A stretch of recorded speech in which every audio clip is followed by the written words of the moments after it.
Hello everyone, आज के प्रश्नोत्तर माला में आपका स्वागत है।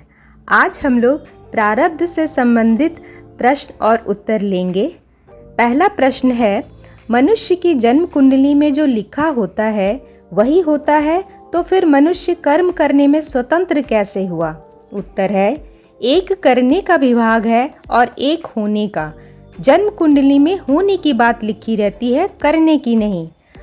परमार्थिक उन्नति की बात जन्म कुंडली में न होने पर भी मनुष्य परमार्थिक उन्नति कर सकता है। मनुष्य कर्म करने में स्वतंत्र है। अगर जन्म कुंडली के अनुसार ही सब कार्य हों तो गुरु, शास्त्र, सत्संग, शिक्षा आदि सब व्यर्थ हो जाएंगे। दूसरा प्रश्न, जन्म कुंडली में यह निर्देश रहता है कि बालक दुराचारी होगा या सदाचारी, अतः मनुष्य क्या कर्मों के अधीन हुआ? उत्तर, जन्म के समय प्रारब्ध के अनुसार जैसे ग्रह नक्षत्र होते हैं वैसे लिख दिया जाता है, परंतु भविष्य में मनुष्य जैसा चाहे वैसा बनने में स्वतंत्र है। ग्रह नक्षत्र आदि की एक सीमा होती है। मनुष्य के अंतःकरण में ग्रहों के अनुसार समय समय पर अच्छी या बुरी वृत्तियां तो पैदा हो सकती हैं, पर उनके अनुसार क्रिया करने में वह परवश नहीं है। वह चाहे तो अपने विवेक का उपयोग करके निषिद्ध क्रिया का त्याग कर सकता है। जैसे हमें प्रारब्ध के अनुसार धन मिलने वाला है तो समय पर धन मिल जाएगा, पर उस धन को ग्रहण करने में अथवा उसका त्याग करने में तथा सदुपयोग अथवा दुरुपयोग करने में हम स्वतंत्र हैं। अगला प्रश्न है, जब धन प्रारब्ध के अनुसार ही मिलता है तो फिर मेहनत क्यों करें, जॉब क्यों करें, कर्म क्यों करें? उत्तर है, कर्म करना हमारा कर्तव्य है, ऐसा मानकर करना चाहिए। मनुष्य को अपने कर्तव्य का पालन करना चाहिए।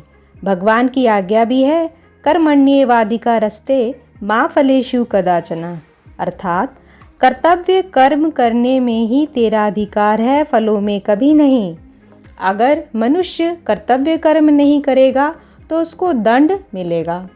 कर्तव्य कर्म करने से तत्काल शांति मिलती है और न करने से तत्काल अशांति। प्रश्न है, धन तो प्रारब्ध के अनुसार मिलेगा, पर उसको खर्च करना नया कर्म है या प्रारब्ध? उत्तर, धन को खर्च करना, कंजूस होना अथवा उदार होना नया कर्म है, प्रारब्ध नहीं। अगला प्रश्न, जब प्रारब्ध के अनुसार दुख भोगना ही पड़ता है तो फिर दान, मंत्र, अनुष्ठान आदि का क्या उपयोग हुआ? उत्तर, जैसे किसी व्यक्ति को कैद होती है तो वह जुर्माना देकर कैद की अवधि कम करा सकता है अथवा कैद से छूट भी सकता है, ऐसे ही मनुष्य मंत्र आदि उपाय करके प्रारब्ध के भोग को छीन कर सकता है। अगला प्रश्न,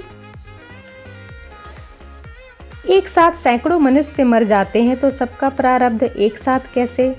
उत्तर, जिन्होंने एक साथ पाप किया है वो एक ही साथ मरते हैं। जैसे लोकसभा में गौ हत्या आदि का अगर प्रस्ताव पास हुआ है तो वो किसी जन्म में मरेंगे तो एक साथ ही मरेंगे। जितनी अधिक सम्मति होगी उतना ही अधिक कष्ट होगा, थोड़ी सम्मति वाले घायल हो जाएंगे। अगला प्रश्न, भगवान की मर्जी के बिना एक पत्ता भी नहीं हिलता, फिर मनुष्य कर्म करने में स्वतंत्र कैसे? उत्तर, होने का विभाग अलग है और करने का विभाग अलग। भगवान की मर्जी के बिना पत्ता भी नहीं हिलता, पर हिला सकते हैं। हिलता नहीं यह कहा है, हिलाता नहीं यह नहीं कहा।